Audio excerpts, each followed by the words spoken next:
I have hit record. Okay, give me a minute. I just need. Yeah. Okay, I'm just going to go to the bathroom. Hang on. Yeah, we'll just get a drink. Yeah. Get settled in and be back in 5 minutes. Okay, yeah. Okay, got my drink. Yeah, there we go. Okay. Well, I suppose we'll start. Oh my God, what's happened to my drink? What are you drinking there, Chris? I don't know. It's kind of like fading in and out of existence. Also, be careful. There seems to be some violence going on. I guess we start with the elephant in the room then. Okay, breaking news. Or the spike through the chest. All right. So. Anybody that's looks at the comments will have seen, or will know if you know from last episode we talked about this quite a bit about how the spike could go through. Sorry, he's like the Force ghost of rubbish. And also, the fact that in this episode. On the episode we just watched, he is definitely back. Because there was obviously a bit of discussion at the end of the last episode because he was obviously still alive, and somebody found him and called for help. Was he alive or was he mostly dead? Yeah, and then obviously this episode is like, oh, he's somehow fucking alive. Then okay. Yeah, I mean, I mean, there's going to be like some kind of space medicine that speeds up the process, I'm guessing, and certainly is, but I'm going to guess that it's not. Yeah, what our problem is, what a lot of people's problem with this is like what we discussed. If you look at the chat on the last episode, look at the discussion underneath. It's mostly us arguing about it. So, okay, right. I've got two pictures to show you because actually I think there's a little bit of inconsistency in the actual show itself. So I've got two. This is not an early show at all, by the way. Don't ever think that we're nerds. Okay, so this is the. I like your CSI Expanse hashtag as well. That was pretty good. Yeah.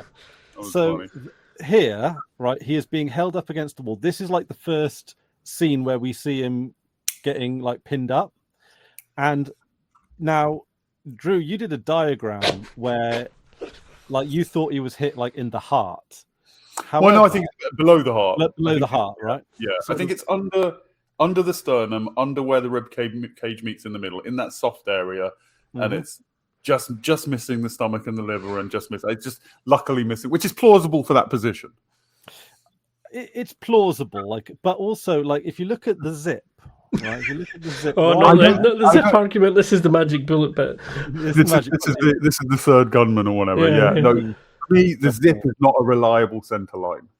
No, but it is up against his neck, like he's almost being choked by it, right?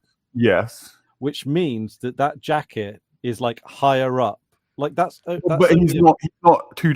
First of all, there's perspective. There's foreshortening, and also he's diagonal, and I don't think you can line it through with the zip in that way. I mean, have you got the shot from the replayed video, the propaganda video? Have you looked at that one? Because that's in this episode, isn't it? The video. Okay, well we can have it. We can have more arguments, right? That's about pinky finger to thumb distance, I would say, right? I mean, what are you measuring? Like the distance from his neck to where it goes in. Yeah. Oh no! Way more than that. It's two of those at least. Oh no! If it was two of those, it would be in his belly button. He's foreshortened. He's pushed up against a wall flat, so he's. But no, the camera is lower. He's a little bit back from our angle. He's not fully back against the wall. Like his shoulders are back against the wall. I fully expect by next week to have a 3D wireframe model of this built by one of you guys to sort of prove your point one way or the other. We're just taking 90 minutes at the beginning of the show to discuss the latest theories on the spike. The spike. Hashtag the spike. I end up doing a master's on the spike. Okay, so. Then there's a frame, and the frame that I'm going to put up now is exactly one frame. Hang on, before you move the frame on, could you stand up and mirror his position? Look, this is his position. The court of law. So it's a cut. That's one frame later. So as you can see, the zip. Sorry, I was going to say the bullet. Back to the left, right? No, it's back into the left. Back into the left. Yeah. it's moved down. Now, I'm not going to be so pedantic as to say. No, I like, think he's hunched over there. Is what I mean. It does. I admit it looks a little bit off, but I think he's because on the first shot his shoulders are against the wall. Oh, I'm literally disappeared. His shoulders are against the wall, and on this shot he's hunched. He's pinned by the stake, obviously, and he's hunched over the stake. So that distance looks like it's shorter. He's being held up by arms, but he's still hunching forward. Neck-wise, right? Not whole body. He's not leaning forward. He's just like he's hunched. And he's obviously pivoting on the point where he's pinned to the wall.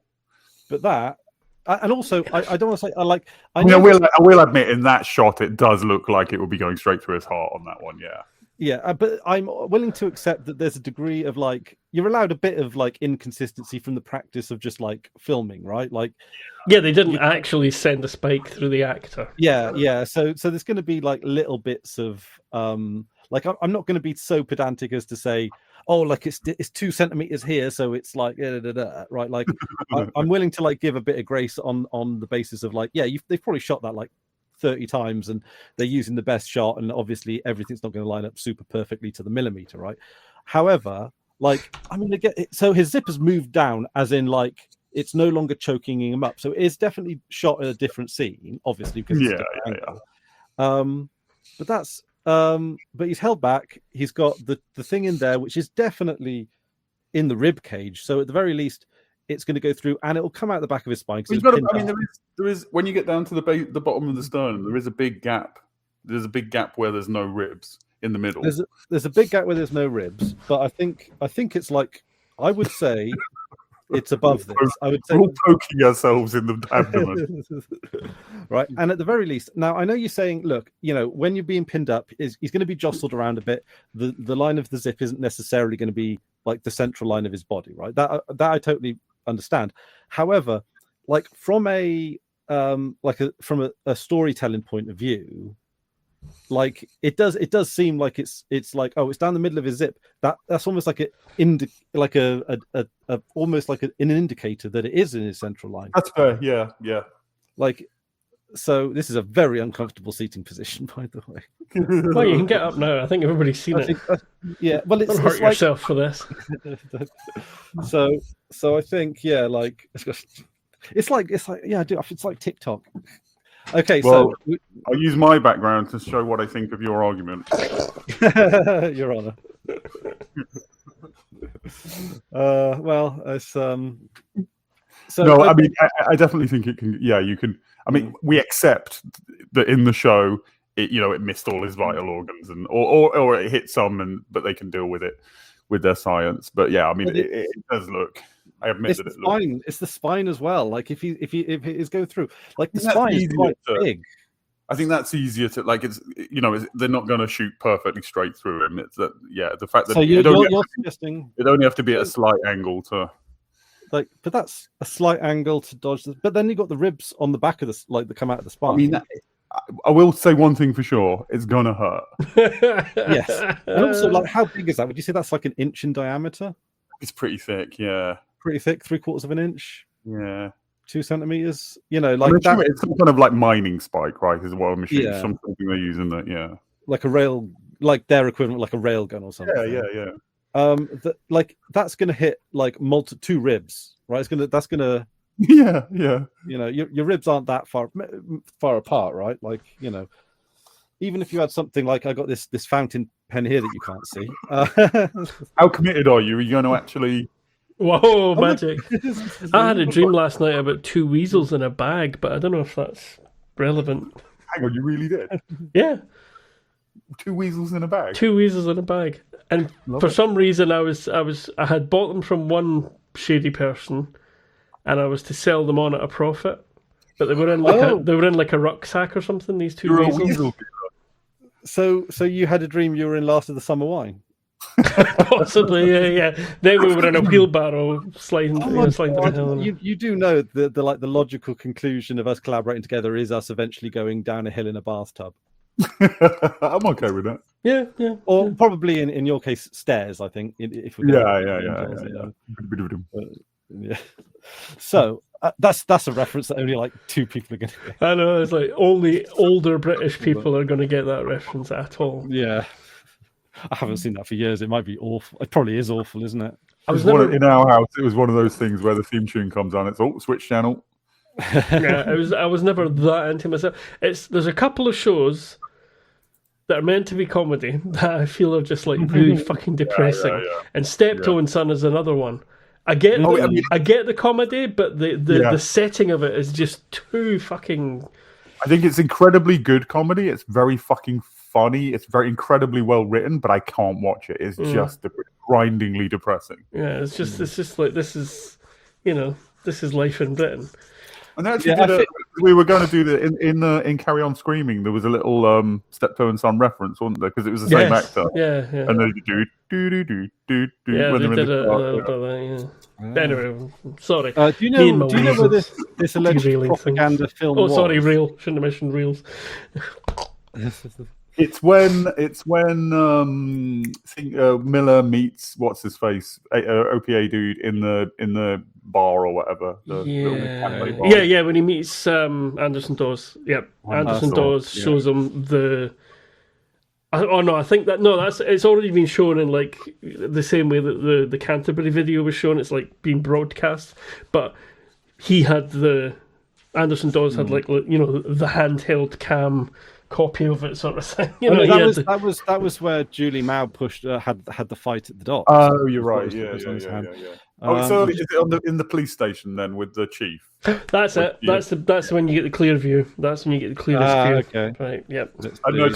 Hamish, I'm going to ask you to change your T-shirt. We're going to get demonetized, I'm afraid, with rude words on your T-shirt. Demonetized on your own page. Yeah. Don't worry, I don't make any money. That's one of the reasons. No, let's not even get into that. It's why you're dealing weasels in your dreams. That's why I'm dealing weasels, man. 2 weasels. It's very specific, and they were in it's like a thin rucksack thing. And for some reason, I'd bought them like that from one dealer, and then I'd to go to the other dealer who had a cage, and I was to like let them out in the cage. But very bizarre. They can't say the rude words really because of the OPA flag, to be honest. So that's good. Oh, okay. Unless I go up the way like that. Oh my god, it says jizz as well. It's wank puffing. It's wearing off a lot. I think it was. Oh, hang on! Look what's just happened. Chris put a picture up and then immediately positions himself so we don't see the Asian dude. Oh no! It's these anti-Chinese bias coming out again. Erasure. Oh. Okay, so. Okay, here we go. This is the other angle. Come on, I'm trying my best. But you're only getting a side view this time, really. That looks lower again. That does look lower, yeah. But it looks like the zip is much lower as well. Yeah. I don't think. Plus, Chris is capturing a frame here when really, you need to see the movement. I really think Chris should spend the rest of the week making a 3D wireframe model of all this. I mean, is there something? Ultimately, I know we're having fun. Okay, we're having a laugh, but let's be serious. Let's be serious here. We've hit on this a bit already. Mm-hmm. This is kind of what the writer says to Wes Chatham. Actually, is like, yeah, it might look like that, but that's not what happened. Essentially, it's like this is all the film. It's not meant to be viewed like the Sabruder film. So even if it isn't depicted as being that high, like in reality, maybe we're just going to say it hit his stomach. Well, I don't know where it's meant to be, but you're still right about when it comes out the back somewhere. It's going to hit his. Hitting the stomach would be very bad because all the acid comes out. And it's definitely higher than that. Well, when you see him in the hospital, they remove the magic plastic bandage healing light Iron Man looking thing to check his wound. So if you find that, you'll get the picture of where they say it went in. That's a good point. Okay, right. I forgot about that. Just thinking, wait a minute, there's an answer to this. Okay, all right. Yes, there is. Okay, so content one. We're going to end up with 5 different positions. One's going to end up with his leg. Right, okay, this is a little bit gory. So if you're of a not too gory, but like if you're of a nervous disposition, Why are you watching us? Apologies for anybody who's been pinned to a wall with a spike. Yeah. Yeah.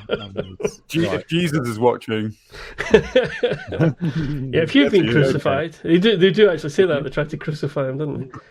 yeah. So, okay, right. I mean, that's well below the ribs, isn't it? Yeah. No, Is this really. the bottom of his rib cage? Mm. I mean, it's in the gap between the ribs under the sternum. I think that looks like it's actually hit his sternum, personally. The bottom of it, maybe. Anyway, there might be another zoom out if we really want to. I should have left it there, shouldn't I? I should have let this move on. Yeah, actually, because there's another. Okay, this is the last one. I won't. But I think actually this brought might to you by Oliver Stone. This is. I think this might be the one that proves Drew is right. Actually, don't do that. Actually, I think I might actually. Okay, right. So she is putting the dressing on, and that's very low down. That's like his belly at that point. Yeah. So that might be. So it's definitely inconsistent. So is it the grassy knoll? Is it the book repository? Well, I shouldn't encourage this to continue. But if you want to be a bit nerdy about something else of a similar nature, if you watch The Thick of It, Series 4, when Ollie Reader is in hospital, he's meant to have his appendix removed. But where he's sore changes sides because he just acted at one side to start with, and then everybody's like, your appendix is on the other side. So he acted at like that side for a while, and then when he's out and walking about again and he's kind of like on the wrong side again. So it's like, if you watch that and. I mean, I noticed it, but I just assumed it was that kind of thing. But if you watch it with the commentary, you'll also get them talking about that a little bit, explaining why it changed back again. So I think still measuring Chris is measuring. It's almost like it's 1.5. Almost, it's like I'd say 1.5. Yeah. I've got quite a depends long. Depends on the. No, that's a regulation handspan. Well, if I put my pinky on the bottom of my sternum. It's a British hangspan. Obviously, the American one is different. I can almost touch the top of my ribs. I'm only like one thumb joint away from flesh. How many west sides? But that could be as low as his intestine. So, did you know, by the way, that an American tablespoon is smaller than ours? Oh, all right. How much is the American God, don't tell Paul. Paul, Paul, my friend Paul the nerd from Northern Ireland. He doesn't like. He gets really upset about certain measurements, like cups and all that. But they're all vague approximations anyway. But still. But I didn't know that a tablespoon was different. No. Well, the problem with that is that Danny sent me her cookie mix with a recipe, and I followed it, and I was using American. There's already a lot of sugar in it because it's an American recipe. But I was going by like American tablespoons, or no, I was doing British tablespoons. So these cookies were insanely sweet. Oh, right. So it's a big difference. It's not just the difference between 20. No, it's not a huge difference, but when it adds up. Yeah. If you're putting several a tablespoon is 15 milliliter. That's another thing. Is these recipes mix volume and weight, and stuff. Volume, weight, and something else. Yeah. I mean, it's just vibes, isn't it? Cooking is vibes. Well, cooking. Sorry, wait a minute. You know this is only going on PeerTube, not on one of the young people's. It is right. Like you got as long as cooking, yes, but baking less. Baking. You've got a bit of leeway if you know what you're doing, but if you don't know what you're doing, you don't want to. It's the ratios that matter, not the exact measurements. Yeah. Well, they say that cooking is an art and baking is a science, right? That's the. Makes sense. The slogan of it. Much like, we've been doing science here. So. Yeah, hard science here. Hard science. Now on to the real controversy. Okay. Is the Sid Meier's Pirates boarding again? Check out the comments. Yeah, and also check out the comments because Drew's linked to a video of. You linked to the video of the. They're both on YouTube, which I'm against, obviously. And how to get women. Also, I liked the name of the episode, Back to the Butcher, which is, of course, Back to the Future, reference to Back to the Future. Oh, I didn't think of that. I didn't think of that either, no. Oh, yeah, because it's like, but also because they got a flashback. So it's Back to the Butcher. Well, they're going from where they are back. They're going back to the butcher, and Yeah, we go back. No, to the I thought it was a reference to Vin Diesel's back to Butcher Bay. Back to Butcher Bay. No, it's they. What's the film? Yeah, What's the film called? With the alien, Vin Diesel and alien. It's not Kindergarten Cop, is it? Riddick, the Riddick ones. oh, the Riddick ones, right. Pitch Black, is that it? Pitch Black. That's the yeah. And then there was the game. Oh, it's the game Escape from Butcher Bay, which is a very good game. It's a very Deus Ex style game. So we have our first flashback in this episode, don't we? Not first, I don't think, but it is a flashback. Oh, second flashback. Yeah, we got Holden's flashback with his wife, widowy, ex-girlfriend. Oh, right, yeah. I think that was more of a dream, though. I call that one. Yeah. I think he woke up from that. Yeah. Although, see, dreams and flashbacks are two devices I'm not too fond of. Now they didn't labour this one too much, so it didn't really. Well, it kind of extends for the entire episode. Yeah, it's like bits of it all through the episode. It feels more like two time lines rather than a flashback as such. Yeah, it was an interesting choice for them to. I mean, basically, what they're doing is they're introducing Fred Johnson's past. And you've got the dots get connected obviously in the next few episodes, but and they do need to do that so that you get why certain people act towards Fred Johnson in the way that they do. Yeah, it's context for Fred Johnson, but the context is useful and stuff. I don't know if I don't know if I'd have preferred it in a different way, but it doesn't really. Yeah, it's quite a long thing, but I think it builds up nicely, and it does the thing that Expanse does of introducing characters and making them real and three-dimensional, fleshed out, and then you get that whole before we meet him in the story, you get all of that backstory, and then we. No, you don't. That doesn't even come in this episode, does it? Yeah, no, sorry, yeah. Oh, yeah. Well, also we met him briefly when he was talking to the Mormon guy and commandeering the. I mean the crew before the crew. Oh, sorry, right, okay. Yeah. So with this, like.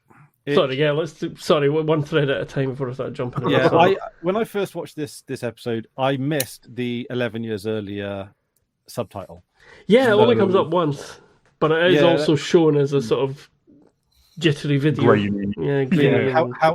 However, because it looked like a jittery video, it looked separate from the rest of the story. So I'll give it that. And to be honest, yes, like it didn't really it still portrayed the message that it needed to portray, even though I didn't clock the 11 years earlier. To be honest, it sort of contextualized well. I mean, I'm glad I watched it again, but it's I don't know. Okay, right. So Fred Johnson is the U.S. Marine that basically blows up the protesters. They're obviously not actual terrorists, but they have been sort of like tarred as terrorists, and that used as an excuse to just discard them, right? Yeah, which is, I mean, exactly what's happening at the moment in this one. Bang on, yeah. A bit toe on the nose, yeah. But they're not. They're literally. They're not. There's nothing even remotely terrible. They're just people who work in a place who and they were complaining. It was a not a. I suppose you call it labour dispute. That's the phrase. It is a labour dispute. Well, I mean, a very serious labour dispute. Yeah, people are getting, or their children are getting, they're suffering. Peanut, stop annoying me. It's late. Has he got an opinion? Has he got a CSI opinion? No, I think he's just trying to. He just wants to play. He's had a funny day of weird things happening. Now, this is kind of interesting because the flashback itself ties in with a few things with the with the hang on a minute, I've got it. The Spanish named ship. The Rocinante? it's not sorry? Rocinante? Rocinante, that's it. Yeah. Which is we mentioned before, that's Don Quixote's horse, which is, again, another very on the nose thing for Holden. Right, okay. I don't know who that is. Don Quixote. It's a story called Don Quixote by Cervantes. Yeah. The knight, the foolish knight who tilts at windmills, and when we say somebody's quixotic, it's like they like Don Quixote. They want to be a hero. They will always do the heroic, brave thing. Yeah. Okay. Yeah. Oh, I see. I get you. Yeah. Okay. Chris isn't into cliches either. That's why he didn't know that one. You'll see get the Back to the Future reference, but not Don Quixote. Yeah. Well, I mean, Back to the Future. I'd expect you to be more well read than this, Chris. Really, Yeah. Well, yeah. I'll be honest, I haven't read it. Let's pause this, Chris. Quick, go and read Don Quixote, and then. And you have to read the original Spanish version first, Then you're allowed to come back to us. Okay, so very good. It's worth a read. It's a good book. Okay, the Rocinante. Get used to that because the Rocinante comes up a lot now. Rocinante. Yeah, right. Or the Rossi. La Rossi, as they call it. The Rossi. Okay, so I like it when Amos says, "Yeah, no, I knew a woman called." Yeah, I knew. No, what was it? Yeah. He said, "Yeah, I can't remember what he says." He says there's a woman. She was really nice to me. Yeah. I think he does say she was a prostitute or something at first, doesn't he? Yeah. Well, it's sort of. I find. It's quite a name for a prostitute, workhorse. I mean, yeah. Well, again, a bit on the nose as it is. Yeah. Maybe he didn't go to one of the classy places. Maybe. Well, I was going to say something that might have been a bit spoiler. Oh no, it's not spoiler. It's already come up. No, it's already come up that he's. No, it's not. Yeah, no, it's not come up. Right. Okay. Sorry. But that felt like it was a little bit like. That was like a moment, right? I guess. Yeah.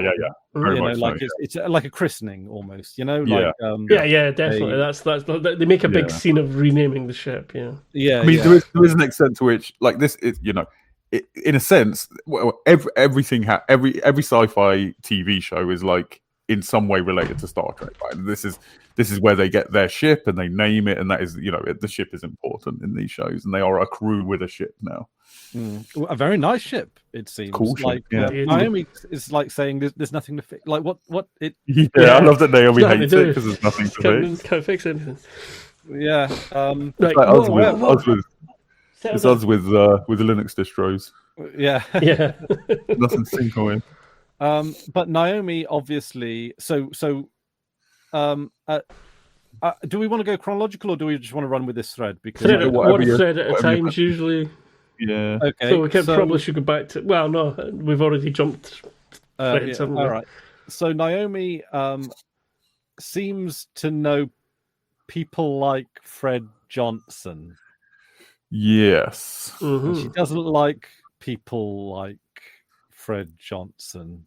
She says, like, I've known people like him before, people with a cause. She doesn't like people who have a cause. But she was very adamant about it, Yes. Like I think that was a cover for, like, maybe she's, you don't think she was being honest? No. You think she's covering like that's an excuse to? That's interesting. Like she knows him, but she's not telling us she knows him. But the fact that you were like, well, he's quite infamous in the belt. Yeah, he is quite infamous. The butcher. Well, that's the thing. Like yesterday, you were saying, like, you were just saying like, oh, we just has a small company, he's just like, And then, I didn't say it was that. So I didn't say it was a small company. I mean, it's a. Oh, no, you were asking about his company specifically, and that's true of his company. He is also, and I don't know, he's also an OPA faction leader. Yeah. Yes, but I'm assuming that's not a particularly like prestigious position. Well, it is within the belt. Within the OPA, but like not externally, like Earth wouldn't care. Yeah, Earth wouldn't care, right? But Naomi says, oh no, it's not Naomi that says, it's someone says it might, people can change. It's like, oh, we're not going with this guy who is offering what seems to be like an olive branch with some maybe conditions or with some caution. And it's like maybe he is like, okay, these guys probably okay, but since they're flying incognito mode, then he's like, look, if you were really that much of a threat, you'd be out there, puffing your chest out.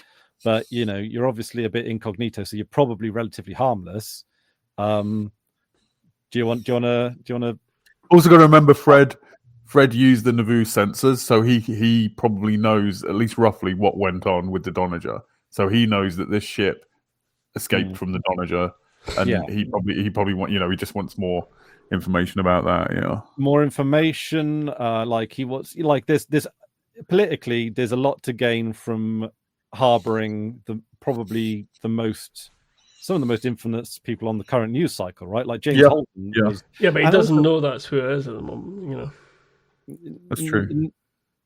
Well, in the last episode, you saw a graffiti artist do a vroom, vroom, vroom, Yeah, vroom. but that's from the Remember the Cant video. That's from the first broadcast. Yeah, that's from Remember the Cant. But what's the face that's part of that graffiti? That's Holden. That is Holden. Yeah. So even a couple of episodes ago, that's like 2 episodes ago, that's where... But we don't know that's who's on the... Fred doesn't know who's on the ship. We knew, so assuming we're in this world, we know that it was James Holden who broadcast from the night. Yeah, but we don't know that's the last contact anybody has with Holden is the we don't know the night apart from the Martians, obviously. Donager are connected. Fred Johnson wouldn't know that the Donager captured the night and that Holden was on board and he was the one who escaped in the Rocinante. Okay, I'll think. I mean, I don't know the capacity for this. I don't know what this Mormon ship is capable of, really. Like I'm assuming. So what you've said makes sense for me to believe what you just said. Yeah, Fred doesn't know who's on the ship at all. I mean, even if he knew, because remember the sensor thing that he did was after they'd been captured. So all that anybody knows, I mean, it's not just Fred. All that anybody knows outside of the immediate space is that the Knight escaped. The Knight was about to be picked up by Martians. So he did say, there was that. Yeah, that's the point. And so that's in the message, and they found it's the Donager. So all that Fred's doing is pointing his sensors in exactly the right direction to try and get as much information as he can out of the situation. Now, I'm assuming that when the Donager was scuttled, there was like some kind of SOS call of types, so that the rest of the Martian fleet or that's the rest of Mars would know that it was scuttled, right? Presumably, I assume the Donager would signal their command that they're going to self-destruct, but that would be encrypted, I would think. That wouldn't necessarily... Yeah, that would be a broad thing. That would be a narrow that wouldn't be public knowledge, but it might be Martian knowledge. It presumably is Martian knowledge. Yeah, the Martians know they've lost a ship, Yeah, but and presumably they'll know that something went down and it was scuttled. Yeah. I guess so. I don't know, or I don't know if we know, like, the capabilities of getting messages out fast, because it was all over pretty quickly. I think we'd have to assume like a space navy would have means of communicating back to command, and that the command would have known what was going on. Yeah, they would have had some sort of thing.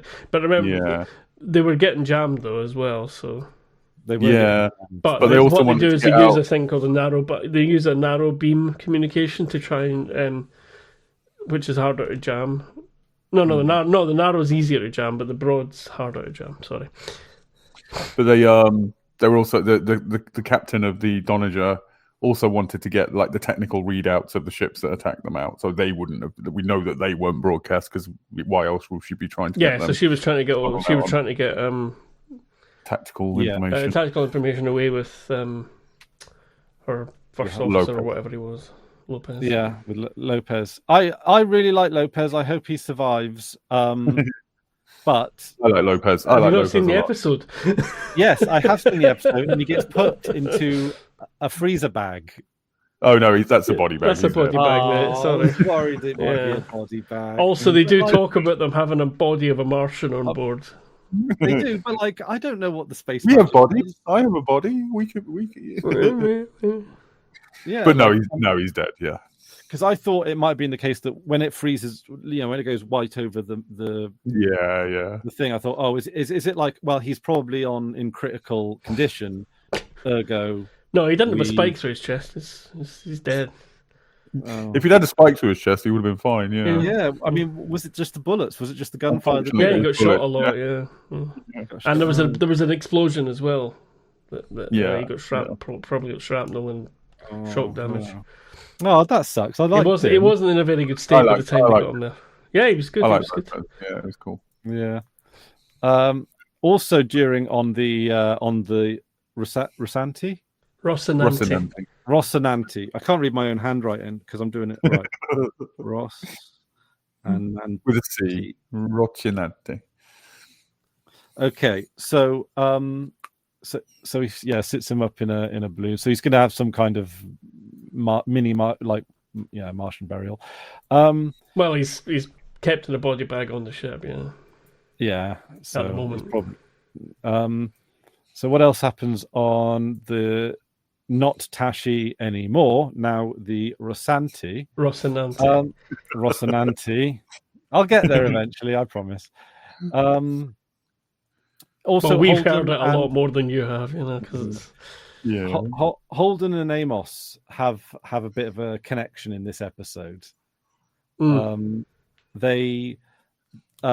when they're talking about Fred Johnson and he puts his proposal forward, you can tell that Amos is like, look, I'm going to back Naomi because in my experience she's always done the right thing for the right reason, and in this, but usually I can work it out, but in this particular instance this is like a little bit like beyond his understanding.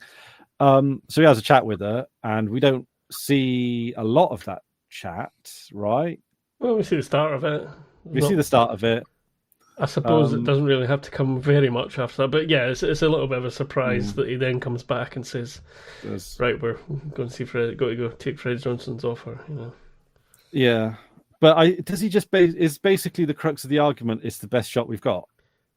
It seems like it. Yeah. If we get picked up by, I think Amos, like you said, he follows Naomi's lead because she generally does the right thing, but Amos couldn't see how this was the right thing, and he thinks Naomi's being a bit irrational. Has a little chat with her, and she sort of concedes that she's being irrational. I guess. I mean, she's still not happy about it. No, well, can I go back a little bit onto something? I feel like we've kind of glossed over something a little bit. The renaming of the ship. There's more to it than just renaming the ship. No, yeah, and there's a bit of tension around all of that we kind of we didn't really mention. And the fact is that the transponder of a ship is a difficult thing to change. It's for good reasons, especially if you're out in space, And I think they'd say that like a civilian ship, it just wouldn't allow you to do it. It would. Naomi says a civilian. If it's a civilian ship, and you mess with the transponder, the whole thing will just like melt it. It just melts it. The whole thing will just get ruined, and it'll be, that'll be broadcasting, a ruined transponder to people. But she says that this one on the Rocinante, it's still a Tashi at that point. But she says this one will just, they'll just zap the whole ship. They'll just get vaporized. But it does have a means for, because it's a military ship. Sometimes you want to pretend to be something that you're not. So there is. I think also there must be a way to set it. If something can be set, it can be reset. Yeah, and it's a pretty high grade. It's a top. Yeah, and also I just thought another little point I thought I'd mention just on that we skipped past on this from this scene is that once he puts the name in Rocinante and puts it in, there's then a confirmation screen, and he goes to push the button to say confirm, but then he sort of lets Naomi do it. And I'm not sure if that's there's kind of two ways you could read that. One is like, oh sorry, you're the engineer, you're not getting much to do here, do your thing, because she was moaning about not having much to do. and she's she's reading the instructions that Fred sent and what have you. Or it could be like, I don't think I want to do this. if this is going to zap us all, just you check, you try it, push the button. I sort of recognise that as a gesture that he's not taking the hard line as being a captain. Like, he is sharing. Yeah, no, but that's what I remember. The first comment was a little bit sort of like, you're the engineer, you're following these instructions. He's in the captain role. He's the leader-ish. But I mean, it's more like the leader on a pirate ship. He's the leader, but it's somewhat democratic. I mean, obviously they voted on where they should go, but it's like you're the engineer. The ship is yours. Like the physicality of the ship is yours. Yeah.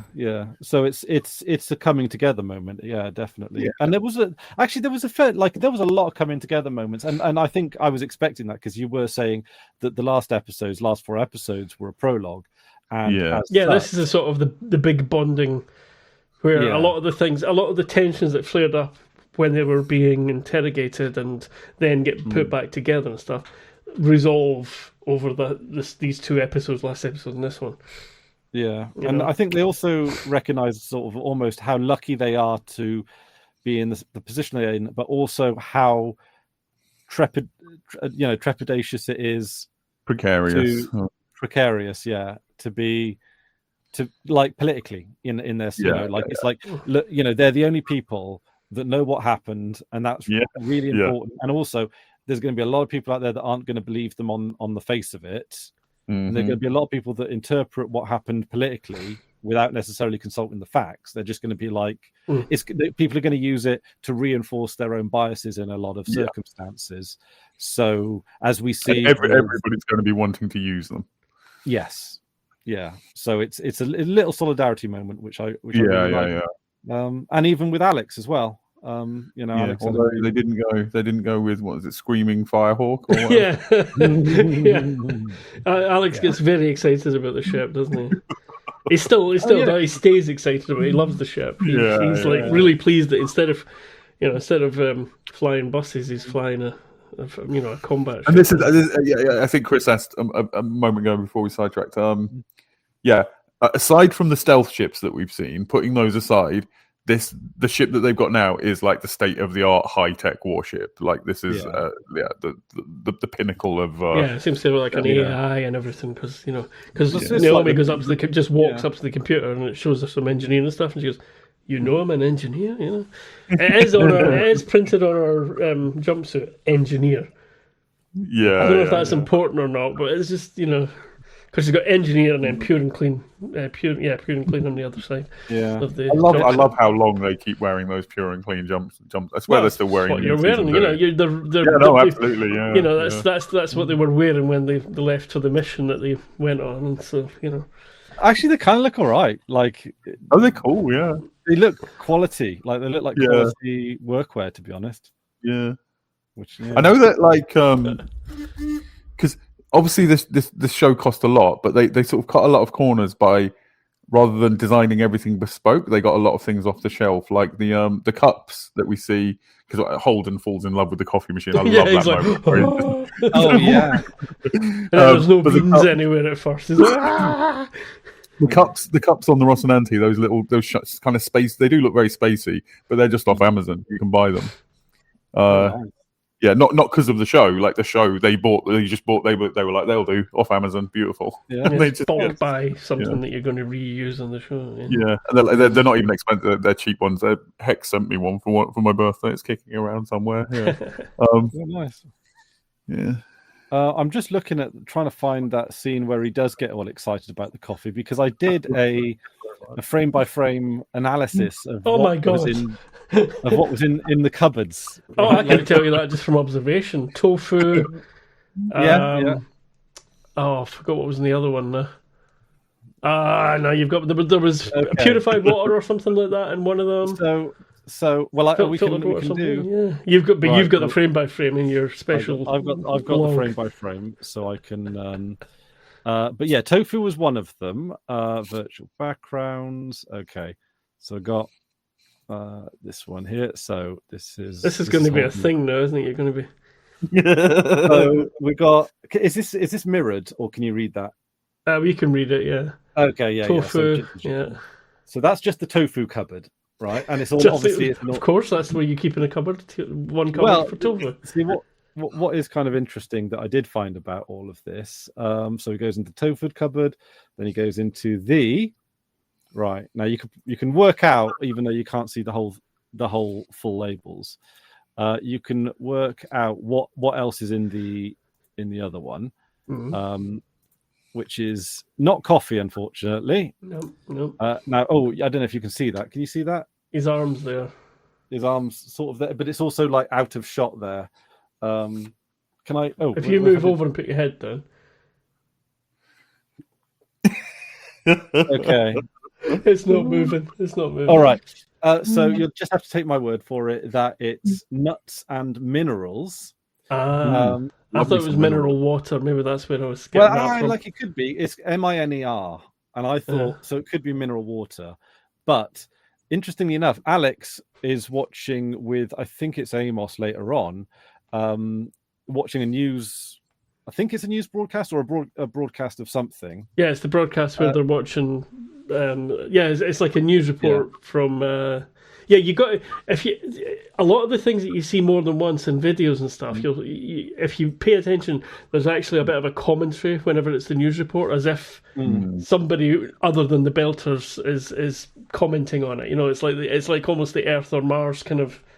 Spin on it, yeah. Spin on, yeah, exactly. Spin is being the operative word. It's not just like it's not just what's that like dispassionate report. Unbiased or it's not just a dispassionate report. It's got it's got a spin on it, a point of view. Yeah. So we've got also here with Alex. This says I don't know what that. Oh my god! I never noticed that one. Hydration. Something hydration. So, which is probably just like water, fizzy water or something, or kind of fruit juice or something. Yeah, fruit juice. Yeah, he's just drinking his little Ribena, his little Capri Sun. Ribena. Well, that's probably what those things are just bulk bought packaging, and then they just print labels. I mean, I know that like it's not great for like plastic waste or whatever, but like I would be happy with Capri Sun on a voyage. I mean, certainly after what these guys have been through, you know. You want to have Capri Sun? Yeah. What are they called? What are those little triangular lolly things? Like sun lollies or something? Triangular. They're good. They are. Yeah. Sun lollies. Sun. No, that's going to annoy me. They're in little, not pyramidal. Calippo. No. I was thinking of the little, almost pyramidal ones that you bought home. You put in the freezer. No, you're thinking of Calypsos were long, like a full-on cock that you would, get down your throat. Yeah. Right. It's not Calippo then. Okay. Mm-hmm. And they were called I think they were sun lollies. Sun lollies, sun something. Sun lollies UK. Okay. Yeah, that's them. Yeah. Sun lollies. Oh, this is crazy. Oh, right. No, that's not what. No, I don't really know them then. You know them? They were big in the 80s. The orange one. I suppose the orange one looks vaguely. Yeah, I only had the orange ones when I was a kid. Yeah. And also just kind of slimy in a pleasant way. Sorry. Yeah. They melted in a sort of. Yeah, I know what you mean. It's not like an ice pull. Not icy, not like slushy. It's kind of like got a syrupiness. That's syrup. Yeah. So also not to switch threads too soon, but also we've got Miller here eating noodles, but we don't know what kind of noodles, right? So I wrote down in my notes. Oh my god, is he going to say? Have you right? And here's a close up of the menu, and I've used advanced technology to enhance the menu image and zoom and enhance. Yeah, zoom and enhance. Because I wrote, tofu, nuts, minerals, but that could very well just as easily be minerals. We're gonna get into problems if Chris sees a unicorn. Blade Runner deep cut. Right. Is everyone in the future vegan? because now those might be egg noodles, or they might just be. Well, you out in the belt, mostly yes, because where are you going to store the animals? When you get meat, when you get real meat. But there is a scene later on, and there's a bit of a spoiler. It's a great scene that features cheese, or at least talk of God, cheese. yeah, that's interesting. Real cheese. Yeah. So Another bonding. It's not a spoiler really, because it's just another bonding time. You know? Yeah. It's a great scene though. They're fondly remembering. Can you tip your cheese. camera at all, Drew? Because you've done that thing where you're literally no, I meant vertically. You're below you're almost below the flag there. Oh, that's brilliant. That's excellent. Yeah. There we go. Yep, we can see you above the flag now. Taps now. So, I'll put back one of the other stills that I have, just to indicate that I'm still thinking about the spike. No, don't you dare move on, Chris. We haven't even determined what kind of noodles they are yet. Yeah, we didn't know what noodles we were. They look. I think they're udon. Well, they could be udon. If they're udon, then they're vegan. But if they're egg noodles, then they're obviously not vegan. So yeah, but again, eggs are. Well, we do see the occasional bit of small livestock in the belters' lives. Really? I think we see a chicken at some point. I feel like that's probably much later. At the docks, though, you know. Oh, really? Okay. Yeah, I'm fairly sure already we might have seen. But then maybe that's just my. I mean, you could conceivably. I mean, chickens will eat fucking anything, so you could conceivably keep chickens on a. Oh, and they'd be so happy because on the low G they could probably fly a little bit. They'd be like, flip. Oh, this is alright, isn't it? So look, we never mentioned it, but the low G, but like right on episode 1 or 2, the low G bird, the sparrow hovering outside of Miller's, like, and I got like, I'm an idiot. The first time I watched it, I was like, that's terrible CGI. That is not how birds fly. And then I was like, oh, it's low G. It's a low G. Low G bird. When we get to artificial animals again, I'm gonna there's going to be a little thing, but carry on. Okay. Carry on. I don't know if this is a spoiler question to ask, but what flavour are the noodles? Are they? Why are there animals on series like? Do you say a pigeon or what was flying? A bird. A sparrow. Like unless a sparrow like hopped aboard a spaceship or something. That might be intentional, just for the aesthetics, like. I think it's a robot, because remember this is what we say, the hamster. Oh, really? No, I read that as a real. You might be. I mean, the bird is important. I'm sure the little girl throws it up or something. As if it's I think that's just like landed on her finger, I thought. Because I was thinking either just for aesthetics or for a biodiversity thing to keep the plants healthy. Yeah, maybe. So anyway, so back on the Rocinante. Yeah, you got the name right. Yay. So there's a lot of talk about Fred Johnson, can you trust him? And then you find out at the end of the episode that he is responsible for blowing up the Andes. I mean, it's a crime against humanity, right? It's a war crime, I would guess. Yeah, he killed. Yeah. There's also the UN knowingly killed civilians without. Yeah. But I think it's worth noting that once you know things later, there's a few things, if you watch it again, you might pick up that you might not have without, in hindsight, there's a few things that are sort of clues to some other things. And also, the first time you hear it, you don't really realise it's Fred's voice. It's not until the very end. Yeah. But when you're rewatching, you go, "Oh, that's the guy who plays Fred." Yeah, well, I mean, I when we get to the end of the series, I'll do a full rewatch to see where things connect a little bit better. But the bit so a lot, like a little bit of the almost like a theme of the episode is, can you trust Fred Johnson? And this episode, I mean, it is about Fred Johnson because he is the butcher, the butcher of Anderson Station. Is that what they call him? It, yeah. They even subtitle him. They give him a byline in the show, which do people even like? I don't even think has anyone else got a byline, like an epithet? Not that we know of so far. I don't think. Colonel, it's because he's a colonel, isn't he? He's a it's U.S. Colonel Fred Marine. Jones. UN Marine Colonel. Yeah, Colonel UN Fred Marine- Johnson, United Nations Marine Corps. or Yeah, something. this might be what Hamish was referring to, and if it is, tell me shut up. But yeah, I mean, it's there's information in the fact that he's clearly not with the UN anymore. He is, Well, this is it. They were talking about, and also one of the things I actually really do like about it is how they did it. Like they didn't sensationalize it. It was one of those things where the less you show, the more your brain fills in. yeah, And then all you see is the sort of the frozen the bodies. bodies freezing away. Like that's It's that father with his daughter in his arms, which is like that's cracking. It's quite good.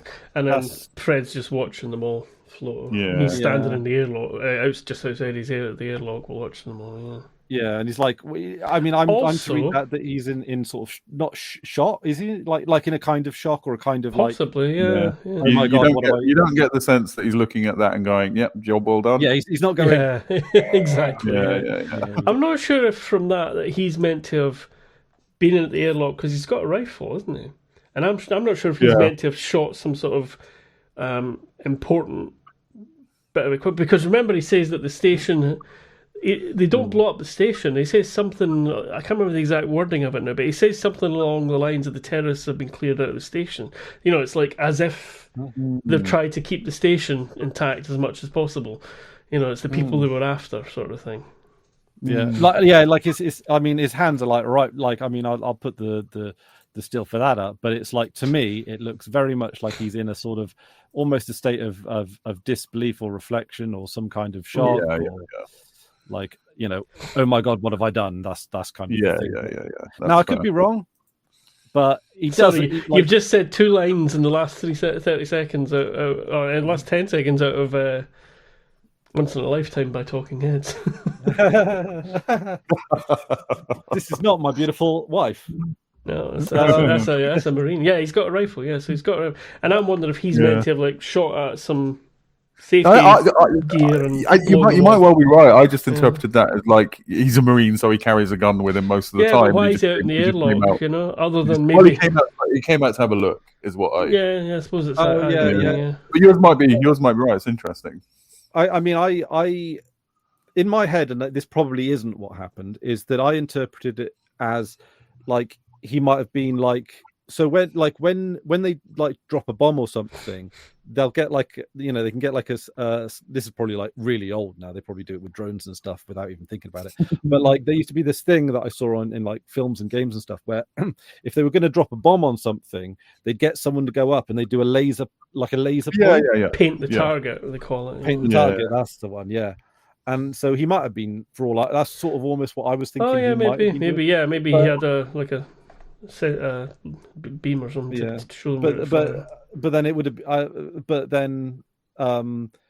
Like this was probably quite some time after it blew up anyway. So like he had plenty of time to like suit up and go back in. Go back. Yeah. So, but like that to me is a stance of someone that is sort of realizing he's not looking happy. Yeah, no, I think he's not looking happy. Person, And who's the one that says like people can change? Is that Amos? No, I think it's Holden. Alex? Says it. It's Holden. Okay. I think it's Holden. Maybe Alex, but I'm pretty sure it's Holden. It seems a bit assertive for Alex. It does, yeah. Yeah. But yeah, so it's like so they. I mean, they're almost spelling out the purpose of the episode in that dialogue. It's like, can we trust? Yeah, this is what we know about Fred from years ago. How many years was it? 11? 11 years. So we know that he is complicit, if not leading. Well, a colonel leads, right? He's actually a colonel's really high rank. Like, so he probably not only. He was in command of the mission. We know that. Yeah, like he was, and he was the one speaking to them on the radio. Yeah, so he definitely, like, he was the one that probably made the decision. If not made the decision, certainly did everything below that point. So he certainly was not a good guy in that moment, and that is a like a war crime, and over a labor dispute. So it's not even. Well, I mean, we know Hamish and I know the answer to this, and it's just That's character why I'm stuff. trying to keep a Yeah, just it's trying to not keep a stony funny. face on this one. Like there's implied questions in what you're saying. We can answer them, or we can leave it for you to discover. I think it's probably better to leave this Just for you leave to it, discover. yeah. It's not a huge thing, but yeah, I think you're better off discovering that It's for yourself. character stuff about Fred, really. Yeah. Doesn't affect the plot yeah. as such. Well, best is to. That's not to say that you shouldn't absolutely raise this stuff when we just go silent. Yeah, it's that's not what just you're. That's what you're thinking. Yeah, that's what you're supposed to be thinking at this point. Everybody's thinking the same stuff. Yeah. So he's at the moment, as it indicated in the last episode with the Mormon scene, he is a well-known OPA. Yeah, like he's well known in being the OPA belter. Yeah, he's a faction leader in Tycho. He's the boss of Tycho and the leader of Tycho Station. You know, the OPA Tycho Station. So and he's not operating in secret. So before I forget, one thing I mentioned in the last episode and had to look up: Tycho isn't a place after all. Well, Tycho Station's a place, but Tycho's the name. Tycho Brahe, or Brach, however you say it, is a famous astronomer and stuff. But Tycho is the name of some craters, including one on the moon, I think, and that's where I thought the name. That's why I thought it was a body in the solar system that was named for Tycho Brahe, but it's not. Okay. So Tycho Station is I mean, it's probably close to something else, a large asteroid or something, or a moon or something. But the point is, it's a station. It's a. Okay. Yeah. Sorry. Do carry on. Is there anything else on the Rocinante that is? Well, okay, he's known. Yeah, so Johnson's known as. I just remembered a really funny line from the show. Rob, no, what is it? It's the one about do you want me to make your face look a bit different or something like that? That Amos says. Change how your face looks for you or something. Yeah, he realizes he's famous, doesn't he? So Fred Johnson. So he's obvious, he's publicly turncoat, as it were, right? Yeah. Oh yeah. People in the inner planets, they all know who he is, where he is, and what he was previously, as in he was a UN Marine. Yeah. Oh, he's got a nickname, isn't he? So he's obviously He's got a nickname, isn't he?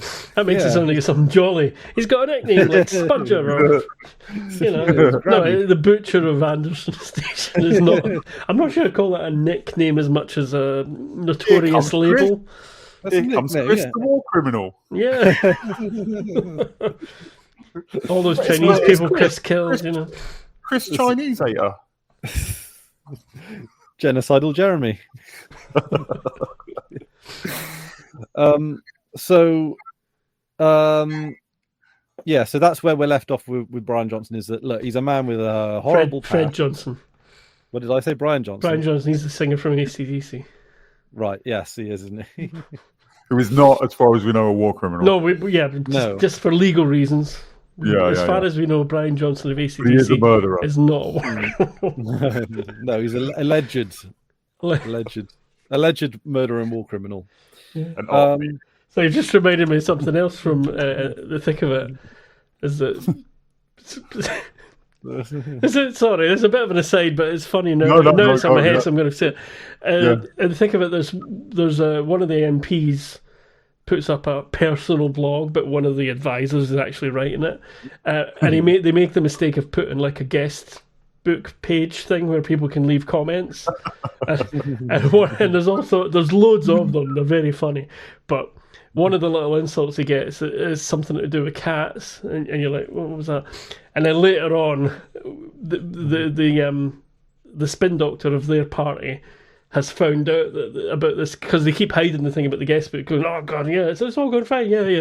But then later on, he's obviously sussed this and looked it all up and found out that, and he walks into the office and says, hello, you little cat rapist, you know. That's how he greets them, to sort of let him know that he's discovered what they're trying to hide from him and give him a bit of an insult to. Sorry, Thick of It is just such a good show. Anybody who's not seen The Thick of It, it's good. Should watch The Thick of It. It's amazing. Yeah.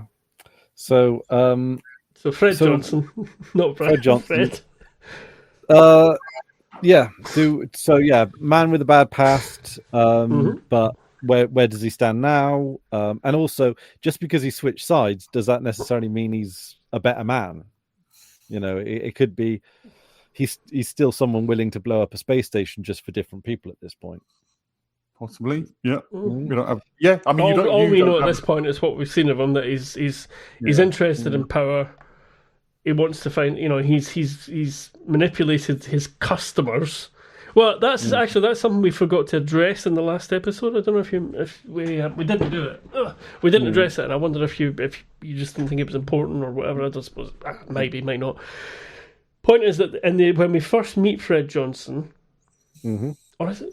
Oh, maybe it is in this episode. Oh God, no! I think it might be because I'm thinking there is something that we haven't addressed in the last episode. I'm just trying to remember what it is. Yeah, because isn't it the first? We do meet Fred Johnson when he's talking to the opiate to the Mormon guy. Yeah, and we see him get a wee bit not threatening, but sort of veiled threats and stuff. So we've seen that side of him. That sort of he's got that sort of union boss vibe. To be fair, that something that runs through this show is if the Mormons get fucked over in any way, everybody's just like, well, that's the Mormons. Who cares? Yeah, but that was we just kind of skipped that little bit of he was talking to the Mormon guy. The Mormon guy says that our board or whatever, whoever's in charge of the budget for this ship thing, say that they want somebody else to replace Fred because of his ties with the OPA and stuff like that, and and then they say, but you just carry on as you are for now, and he's like, right, okay, you're just telling me you're trying to sack me, but for now keep doing my job, Fred basically does it'd be a shame if something's happened. Exactly. He does do that. It'd be a shame if nice ship. Shame if something happens. I mean, the thing I don't get about that is like, why hire Fred Johnson's company if you don't like OPA, if you're suspicious. It's cost, and also remember, this is all coming from a committee of people. He talks about being a board or a committee or something along those lines. Council of Elders, something like that. Yeah. It's whoever's pulling the purse strings is starting to get nervous about something. Yeah, I mean, if you're building something, cost is going to matter. Like, you could get an Earth Corp to do it, or a Mars Corp, but I assume Fred's doing it significantly cheaper. Yeah, which again, the economy of this place makes sense. Like, logistically, they're closer to the resources. Yeah, I guess, but like, I'm just trying to ascertain how wealthy the Mormons are, because if they're anything like the Scientologists, they're minted. I mean, clearly, the Catholic Church. The Catholic Church, the biggest ship in human history at this point. So yeah, they got some bank. Yeah. So you think, I guess maybe, I don't know. It could be the case that maybe more prestigious companies might not want to take on the contract because it's too ambitious, like it's too risky. Yeah, it can be all sorts of things. Also, for Mormons, you get the sense like the Mormon, like in this universe, like the Mormons are a bit of a joke. The way Havelock, like gives them. They're running comedy nights. They're a little bit like, I mean, it's a general. Yeah, I don't think they chose the Mormons to mean the Mormons specifically. I think it's just a generalized... They are. This is one of the Earth cults that survived, sort of thing. Yeah. But I do think the Mormons, they have a sort of a very modern, almost like a corporate feel. Like, it wouldn't work if it was the Catholics. Catholics it's too much symbolism too much. Like, it's got to be Scientology or the Mormons or something modern, right? Yeah. I mean, maybe. I was going to say Latter-day Saints. No, that's the Mormons, isn't it? Yeah, it could be. Jehovah's Witnesses, is that the one you were thinking of? That was Jehovah's Witnesses. Yeah, could be one of them. I mean, I don't know. It could be the Amish do it. You're not going to do it with the Scientologists because they're incredibly litigious. So, and also dangerous. Yeah, definitely. Was there anything else in the ship? I like Alex was good in this, but he freezes Lopez in the bag. Well, you can see Alex has a bit more care for Lopez than the others because he's Martian. That's what it is, and he's kind of like, he sees the logo and all that, the insignia rather, and things like that, and he's So he goes and says goodbye to him when the others are just like. See, I think this is a very big Miller episode, and also a little bit Dawes. You learn a lot more about Dawes. You get that scene with Dawes in the noodle bar, and again, it's one of those scenes where you can either read it as Dawes fronting like he cares about the people, but really he's only cares about his own power, or blah blah blah. But like I've said before, I buy Dawes. I buy that he genuinely cares about the cause and genuinely cares about the people. But Miller, and he offers Miller, the dude that pinned his friend up. That doesn't resolve, so I won't say any more about that. But also a lot of Miller. Yeah, so it doesn't resolve. Is that like the last we heard of it, or is that? Oh no, it doesn't resolve in this episode. In this episode, right? Okay. And Miller obviously finding the pilot who took Jules to somewhere or did something for her. Yeah. All the bits I which can't remember it all now. Yeah, she hides that pilot. She hides the ship more than once, I think. Right. So point, she's talking.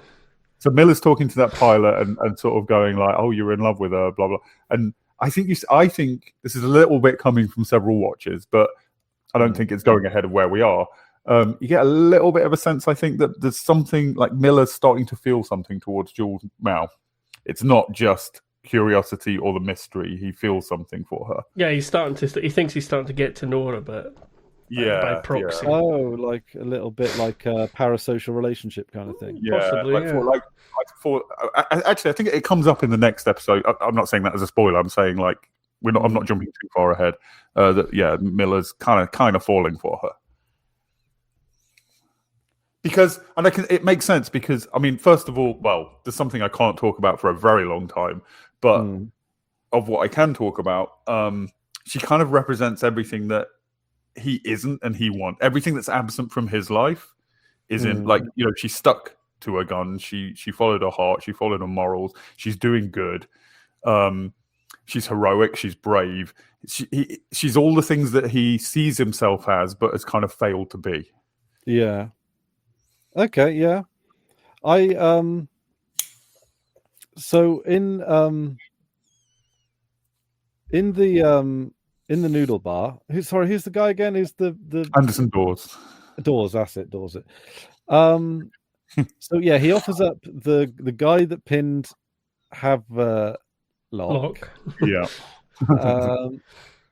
And so, yeah, is this a gesture of goodwill? Is this political maneuvering? Well, my reading on this is Dawes arranged for Miller's partner specifically to receive that treatment so that he had this bargaining chip so that he could get the Julie Mao information. So when I say I would follow Dawes, I don't think he's a saint, but I do think he does ruthless things for the right reasons, I think. So hang on a minute. When you say Dawes is like behind this, do you mean he actually arranged Havelock to get shot, or arranged him to get medical treatment? Yeah, and I think to get I don't, maybe not specifics, but to get killed probably is what he asked for. So he's like, make sure he goes low down, not the heart. I knew this was going to start again. No, I think that Dawes' order was probably kill Havelock. And the fact that they failed is kind of beside the point. They still brutally assaulted Havelock so that he had this bargain. I'll give you the dude who killed Havelock if you give me the Julie Mao information. And it shows that that Dawes wants to know more about sort of what happened to Julie as well. Yeah. So it's interesting. There's a point where he sort of loses track of her himself. Yeah. And that's what he's, In the last meeting, he starts off by feigning ignorance, like, I don't know who Julie Mao is, but then towards the end of the meeting, he's like, yeah, I know Julie Mao, but I don't know any more than you, but I'm not interested. It's like, who's she? Oh, yeah, I vaguely remember. And then this meeting is clearly he has more interest in that. Yeah, I think with the first meeting, it almost seemed like he was playing dumb to try and get as much information out of Miller as possible. Yeah, it seems that way, yeah. What questions he can ask. At least to work out how much Miller knew. Yeah. I read that a little bit differently. I read it that Dawes didn't like. I mean, Havelock just seemed like it certainly didn't seem planned because like Havelock wasn't supposed to be there. He only went because he knew that his friend. He was there for a while when he got spotted. You do see him getting spotted. Okay, actually, I thought you'd mentioned that actually. The instructions Maybe might I have did. not have been place specific, just at some time in the next week, kill Havelock kind of thing, and they saw their opportunity or whatever. Yeah, or even just kill a cop. Like, or he got the prostitute to call Havelock down there, which I don't buy. I think the prostitute is good. I think she's nice, but there's possibility. no, Yeah, well, Miller certainly seems to blame her. Yeah, but then I think that might just be just a broad, sort of almost like a desperate prejudice, almost like it's like, like it's almost like a you can't trust a sex worker type. It's a bit like in that particular scene where Havelock was in the getting in bed, in the medical place, in the medical place. Like Miller was quite like, I mean, he was talking through the sex worker, wasn't he? He was like talking about her in the third person, like a very sort of in a very disrespectful kind of way. So there's, I don't think that's him disparaging like sex workers, or I think that's they're part of the sort of the criminal underworld, and they're all tied to the OPA, and he just thinks Havelock's being naive to expect her to be, I mean, which is correct, 9 out of 10 times, yeah. I mean, yeah, it's a prejudice sort of assumption almost, right? Yeah. I mean, whether or not it's against sex workers or classism or just, like cops being like they're not one of us, as like because like cops like and sort of like military type people in general, they their instinct is like to close ranks in any kind yeah. So it's like, look, you she's not a cop, right? Like it's like I get what you're saying, but I don't think Miller's seeing himself as a cop in that situation so much as just not OPA. It's OPA. He's seeing it as they're all OPA. They all work together, and also, she's a prostitute. Do you really think she's taking money off you and falling in love with you? Like do you really fucking think that's, So I think in this particular instance, Miller's not right, but he would be most of the time in comparable situations. So to me, I read the circumstance as Havelock just walked down a wrong alleyway, because he's a sole cop in a bad neighborhood, as it were. He got pinned up, and luckily someone called 999 or the. Well, he pulled himself off the spike. Is the important part of that. Yeah. Somebody else pulled him down and thought he fell down. I mean, like, it's just a spike in a wall. Like, a human body is quite heavy. Like, it could have been give it 20 minutes, and he just slides off. No. If you go back to our diagrams, you'll see the spike is slightly upwards, and it. I mean, are you taking the Coriolis effect into account? If it's like nearer the belly button, then he's top heavy, and therefore right. Top heavy won't help you go down an upward slope, though. No. But it'll be like if you pinned like down there, and then you go limp, you'd be like. Yeah, you're more likely to just go sort of sideways, aren't you?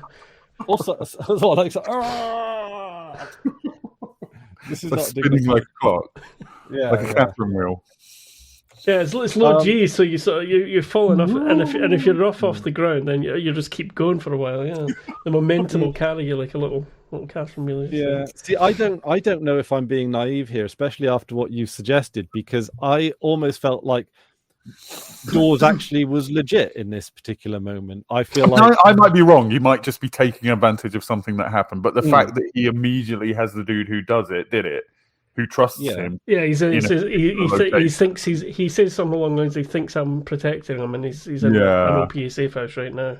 So he thinks he's under my protection. That's it. He thinks he's under my protection. Yeah, but he knows not everyone, No, right? It's possible he's just taking advantage of the circumstances, but my suspicion is that Dawes ordered this. I mean, it might be I don't think Dawes said don't kill any cops or anything in particular. I think it's a little bit like Tywin Lannister kind of thing, where it's a bit like take advantage of a tragedy for your political gain type of thing. Maybe. Yeah, I mean, we don't know. Ultimately, we don't know. Yeah. And also, Tywin Lannister would have had no problem setting that up anyway. So I don't. Yeah, Yeah, you know. yeah, for sure. Now, is a crossbow yeah. bolt the same as a big spike from a mining equipment? Well, no, you can't pin someone up with a So is Tywin Lannister okay? Oh, probably not. I mean, I don't think it didn't hit his heart. So he survived No, the but biggest fight. his tunic was. Back into the well, yeah. I mean, he was in a bathroom. There would have been not medical. He could have washed the. I'm sorry. I'm just laughing to myself because we see with like Gen Z, we've crossed the line where they can sort of laugh at the JFK assassination in a way that like because of our parents we kind of couldn't. And I saw a meme lately where it was the picture of JFK getting shot with Jackie trying to crawl out of the car with her ass like pointed at the camera, and the caption was just something like "lol JFK falling asleep when that ass is out" or something like that. just it was better wording than that. It was funnier than that. But yeah. To be honest, I saw the other day a dance interpretation of the Twin Towers falling down. So I think they're actually like. Well, did you ever see the film Postal? No. Uwe Boll. I'm not sure you say his name, but that opens with an argument about how many virgins it is and stuff. And then you realise they're in the cockpit of a plane and it's about to hit one of the towers. And actually, in the dance interpretation, they do the one that heads to the Pentagon as well. Oh, good. Yeah, but they don't do building. Is it Building 17 or whatever it is? Where it should be like. But German filmmaker Uwe Boll, I think is how you say it. Uwe Boll, Boll and Uwe. But the one who made all the video game movies before. Yeah, House of the Dead, Alone in the Dark, Alone in the Dark 2, Blood Rain, which I thought Blood Rain was kind of okay, not great, but I kind of liked it. I think it's just because I like horror quite a lot. Oh God, I didn't realize there was sequels to it though. Oh my God, I did not know that. Right, anyway, but Postal, there it is. Postal was 2007, so that was one of the earliest ones to get in there, I think. And it's yeah. I mean, the bit at the beginning is pretty much nothing to do with the rest of the thing, but you kind of there's a connection later. And anyway, 2007. Yeah. When Miller's not wearing his suit jacket, he looks a lot more slender because obviously suit jackets build up the profile, a fair bit. And it looks, like he looks for a film noir kind of guy. He looks very slender, and it's obviously that's the belter. Yeah, belters are skinnies. That's one of the nicknames to get, isn't it? Skinnies. Yeah, skinnies. Yeah. Okay, yeah, it's an offensive one, I think. Yeah. So a fine look. I'm going to reiterate, a fine looking man. I'm trying to like his haircut's kind of interesting. Yeah. He's got kind of a lot of long hair, but shaved at the sides. I think in season 2 where he shaves. He has to redo his hair. He redoes his hair. A space age hair shaving thing, which I love that scene. It's a great scene in itself, but I love that detail in it as well. And when you said the futuristic coffee cups, Now, were you talking about on the Rocinante, or were you talking about because there's Miller holds a coffee cup, and also is it like his immediate superior, the lady that comes in at the beginning where she says you don't drink, since when did you drink coffee? Is she a superior or is she no, that's his ex-partner, like in both senses, in both senses of the word. And played by the oh God, no, I forgot. God, see, you threw me. I got thrown because I was looking up the mugs, and then that made me sort of break my brain, the recovery part of my brain. But it's oh, for goodness sake! Oh, you're evil. You've broke my brain. I've forgotten him. I'm definitely cut like now that you've mentioned it. I think it was like in the first episode or something. The so much transparent screens is so annoying to me now. these cups, by the way. There's red ones and silver ones on the ship, and this is one of the silver ones. I think the red ones also have a logo, an They do, MCRN yeah. logo, They just, and but they're they clearly put it just on themselves. Yeah. stenciled on, What's it yeah. made out of? Plastic, I think. Plastic? Okay. Because it's Yeah. shiny. It looks like it could be metal. Like a little bit of vacuumy, So it's one of those keep your tea hot kind of cups. Athena Carcanis. That's what I was trying to. That's what I was thinking of. That's But yeah, these are like £3 off Amazon. Yeah. Athena Carcanis has got really beautiful brown eyes and amazingly lovely hair. I really like Athena Carcanis. She's in quite a lot of stuff. She was in one of the Saw films, no, 2 of the Saw films, 3 apparently, according to this. Okay, so 3. I always liked her, but then I saw the TV show Passengers, and she's really whiny in that, and it put me off her. Is that the one about the plane that disappears and comes back? Yeah. It's not very good. I was watching it for a while and I got fed up. Manifest. That's what Manifest, not Passengers. She plays, but she plays the mum in one of the families. Yeah. Oh Yeah. God! Now you've reminded me of somebody else from that show called Parveen Kaur, Kaur, she plays the doctor in that. You've got me calling it Passengers. Manifest. She's also beautiful. Anyway. Oh no, she's gorgeous. Yeah. I have a question just to flick back to something. Well, we could talk about the Expanse a bit more if you want, but What's that? Naomi, it is insinuated that she has some kind of association with the OPA as maybe Amos as well. Well, However, only if you believe the Martians. That's the only source of that information so far. Well, didn't Holden sort of think about it or suggest? Yeah, it? but that's just after, speculation. that was after it was put into the we got no hard evidence of that. Okay, because we have some I'm not saying you're wrong. I'm not saying you're right. I'm not saying you're wrong. But yeah, we've got no. Yeah, but go on. But Alex is the one that identified the man that's not Brian Johnson, Fred Johnson. But if you look at Naomi, she's like dead-eyed. She's like she's beautiful as well. I think it's because she's British. I'm not as into her. I don't know why. But Athena Carcanis, I've always had a thing for her. I'll pop Naomi up here because she's hard. Yeah, there's a hardness to her, but I think far it's at the least. hairdo. I think it's the hair she's got in this. The haircut is great. She changes the haircut later now. This is her when Brian Johnson's communicating in. Yeah. That's not a look of confusion. That's a look of she doesn't like him. I mean, she knows who he is. She knows. Yeah, I mean, you remember it's Belters that she killed. He killed. The thing is, she knows. She knows. I don't know because Alex is the one that identified him. So she doesn't go, "Oh, that's Brian Johnson." It's Alex that does that. Fred Johnson. Fred Hampton. Yeah, Fred Johnson. That's the guy I said all along. Lead singer of AC/DC, Fred Johnson. Also in. Yeah, so I don't know. Like it seems that I don't know if she knows him or not. I'm judging from your reaction that she's probably, if she is OPA. Well, don't take our reaction into it. But when you're talking about Alex identifying him, it's kind of like, the butcher of Anderson Station. Yeah, he does say that part. I mean, he's well known. He's well known because of the butchery thing. He's well known because he's the boss of Tyco Corporation. That's a big deal. And he's well known because he's an OPA faction leader. Like he's a famous dude, and everybody knows about him.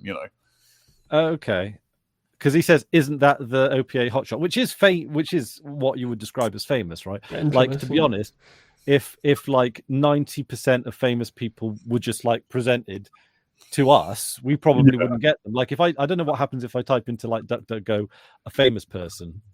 Okay, yeah. Top famous person. Let's see if we know who they are. Taylor Swift. And whether they're OPA. List of top 100 famous people. Oh, okay. But this is of all time, and we've heard of all of these. The top of the list is Marilyn Monroe, and then Abraham Lincoln, Nelson Mandela, Queen Elizabeth II, JFK, Martin Luther King, Winston Churchill, Donald Trump, Bill Gates, Muhammad Ali. We didn't start the fire.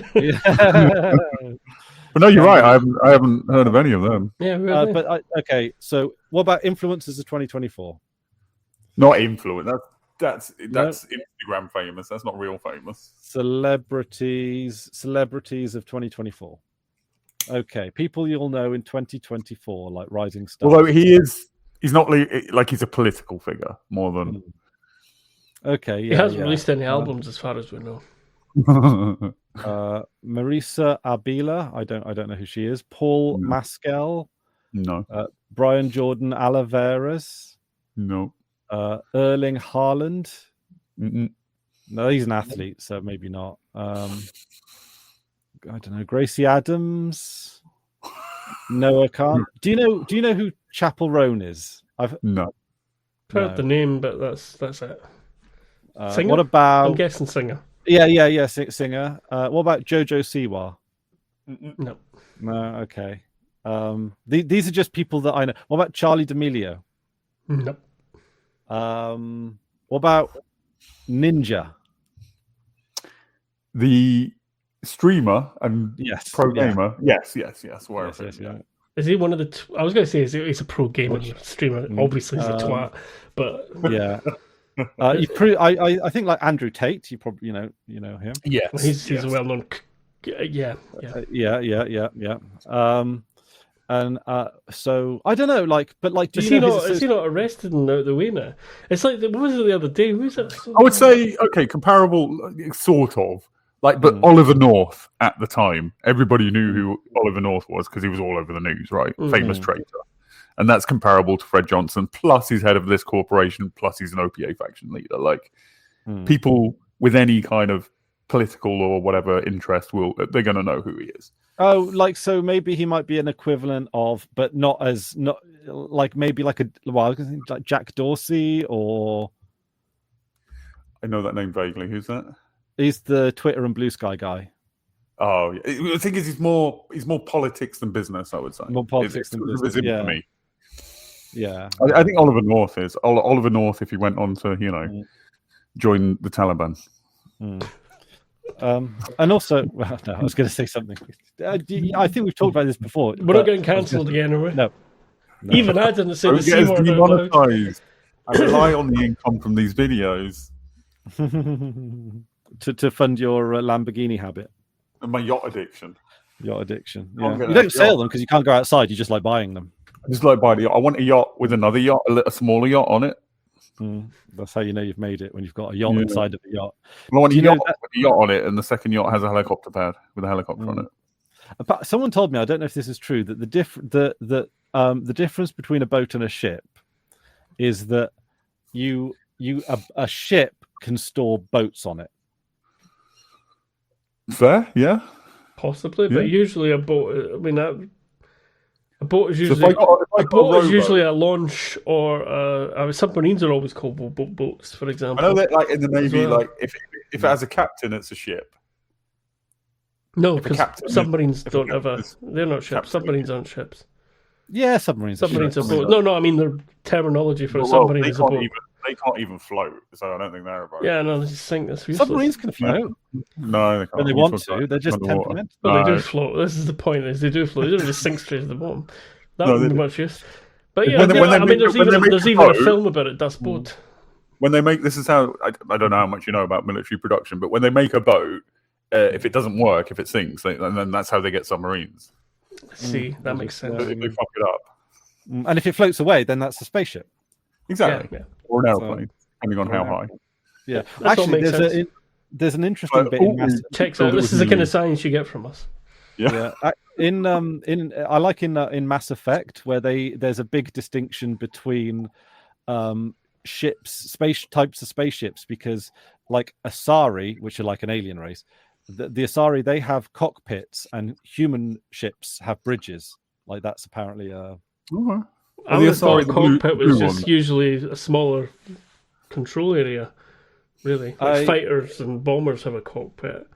It might be the style of the ship, as in Asari will have a cockpit, whereas Asari the blue ones.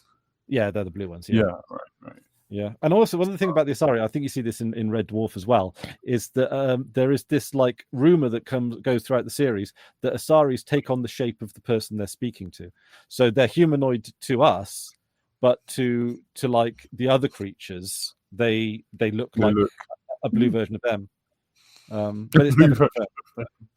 Smurfs. Yeah. They can't pick their color, only their shape. Yeah, exactly. And or their hair. They can't do hair. Yeah, fair enough. They can do. Odo on Deep Space Nine. It's I but it's never confirmed. It is always just like it's like a conspiracy theory in the Mass Effect universe.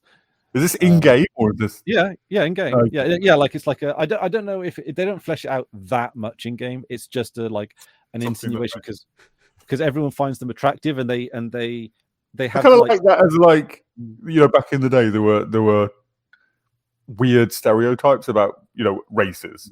I'm not going to mention any of them because they're all awful, but just like certain things like different physiology or whatever, and just these urban rumor type things, and it kind of sounds like that, or it could be true.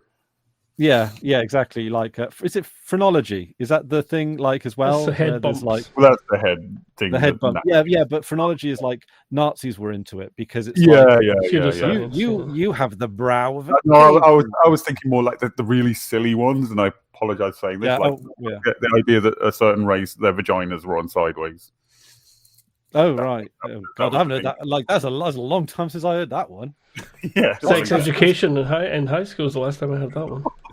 That's like a 60-year-old. That's like World War I never heard that one at the time. I only heard that retroactively, and I was.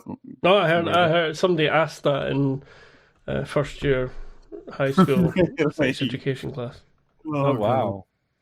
See, to me that when you just like that sounds like World War II level of exactly era stereotypes, But yeah. I've never heard I've never heard that not referred to in a non-historical context almost. Well, I'm old. Anyway, The Expanse.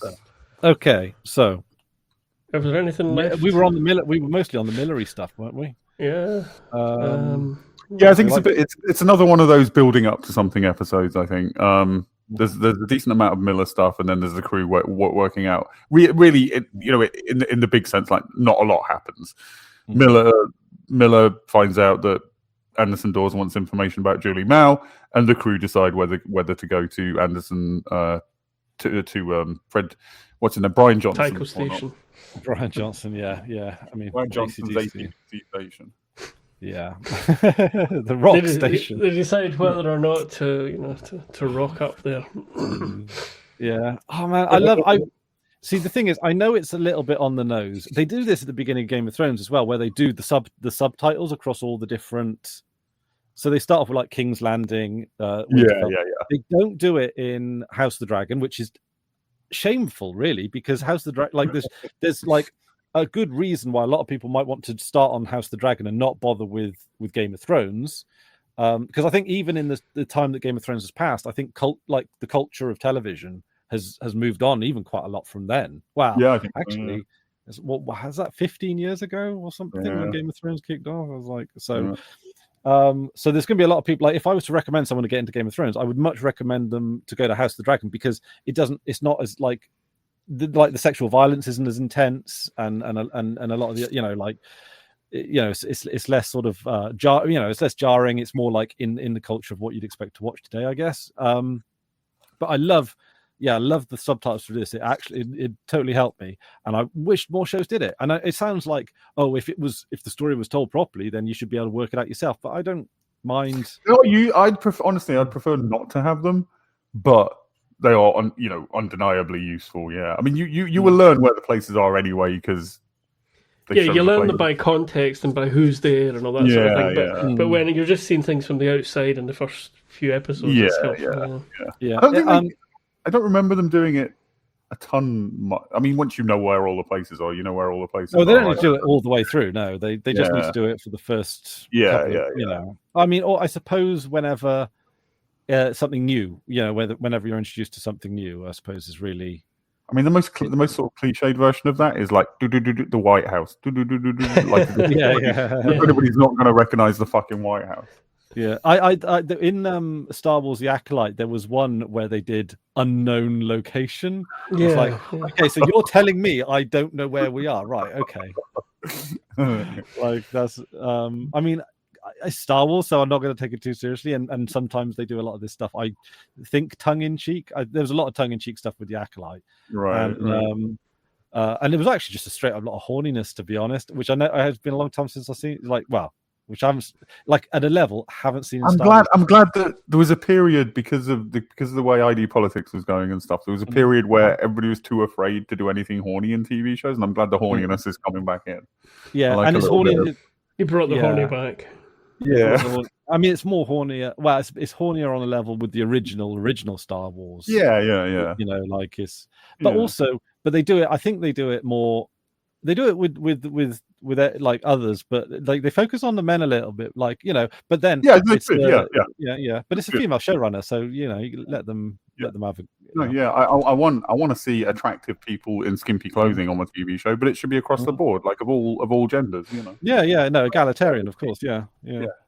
And also apparently it's a riot if you listen to the audio descriptions as well. It gets a bit 50 Shades of Grey. Which is, I mean, in The Expanse, I love a bit of Bobby. I love seeing Bobby. She is a very beautiful Sorry, woman. if you were in Scotland, that'd be twice as funny as you think it just was. A bit of Bobby. Bobby. Oh, Bobby is Bobby out? Yeah, Bobby is one for penis. Yeah. Okay. I thought it was I also appreciate it. Sorry. I also appreciate it when Amos takes his shirt off. You know, it's a bit of everything. Mm-hmm. Oh, we haven't mentioned the futuristic splint that Amos gets. Oh yeah, that's cool. Yeah. Oh, they look good, don't they? Yeah. I didn't like the bit before that though. I'm glad. It's like well, I like the bit where, pulling his leg back into position.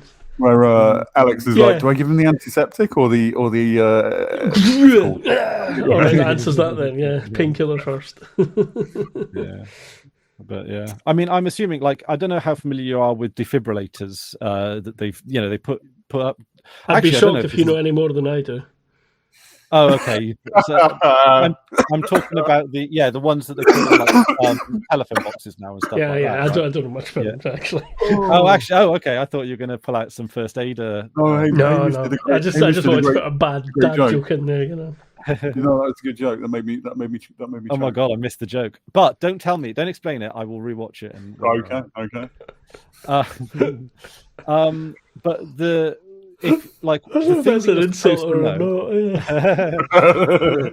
thing that you're supposed to know is, well, I'm going to find out, because it might be that I've missed something completely obvious, or it might be like missed out. Sorry, do carry on. Sorry. Okay, so the thing that, like, everyone involved with these defibrillators wants everyone, as many people to know, is that anyone can use them, right?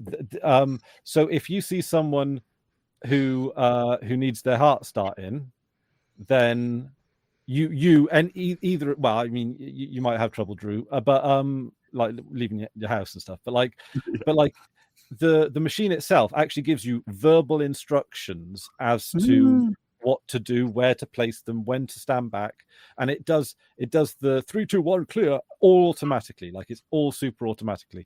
And the thing that everyone wants you to know, because like my mum's a nurse, so she's like, is that, like, don't be afraid about it, because you can't fuck it up, right? You can't just like electrocute. You can't. First of all, you need to dial 999 to open the defibrillator. Usually, I don't know if there are some that don't or whatever, but like, yeah, you're supposed to dial 999 before opening the defibrillator anyway. So they'll be on your speakerphone, presumably, whilst you're doing it. But there's also like instructions that are visual. There are instructions that it will read out the instructions. It'll be like, it'll tell you when to be clear of the body, because if you're doing CPR, and presumably there'll be one person doing CPR whilst you're setting up the defibrillator and all that kind of stuff. But the long short of it is, they're very hard to fuck up. And so even if you don't have any first aid training, don't be afraid to like do it, because it's better to try it and get it wrong, because you won't make it worse, rather than to, like, you know, not bother. And I kind of assume, sorry, that was a really roundabout way of saying, it's probably like the same with the gear on that high-tech spaceship. Like everything is like foolproof, right?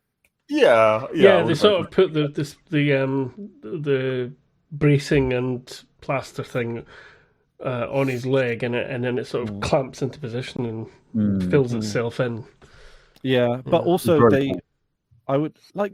What's interesting though is that and this is another weird off the out of pocket thing, is that the driving test, as I understand it, please correct me in the comments if I'm wrong, but the driving test in Sweden includes CPR, which is why, if you look at all the effectiveness of CPR across the world, like it only works in like 5% of cases worldwide, except in Sweden where it's like 35%. And it's because they teach CPR, and there's also other, like, you know, they sort of expect everyone to know CPR and to be ready to do it when necessary. Seems weird to connect it to a driving test rather than just like teaching it in school, though. That seems to be a strange place to attach it. My suspicion is that it's Sweden. They probably do it in school as well. Probably, yeah. But it's part. I know that it's part of the driving test, presumably because it. I don't know. Like, I've never been in a road incident where I've even required CPR. Like, maybe like stopping a blood, you know, maybe, you know, concussion, like, and don't let someone fall to sleep with a concussion. That's a myth, apparently. The is it a myth? I'm not a medical expert, so don't trust me on that. But I heard somewhere that this is not a medical podcast. It's not a medical podcast, as you've probably worked out from the earlier conversation about. And what I did learn from watching TV as a kid is if you get hit on the head and you get amnesia, hit yourself on the head again, and you'll get your memories back. Oh yeah. That's how Matt Damon did it in the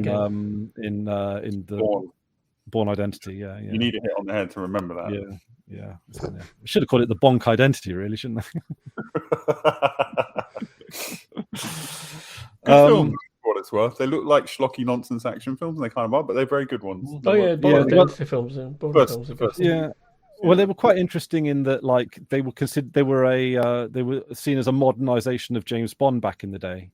And also like, because action films have got very hyperbolic, like, you know, the Simpsons joke where something goes flying off and it always explodes, and, you know, the cars crashing into each other, and the car chases were very sort of real feeling, and the car crashes were just like, you know, they got dented up, they didn't all explode for no reason. And also Matt Damon, another handsome man.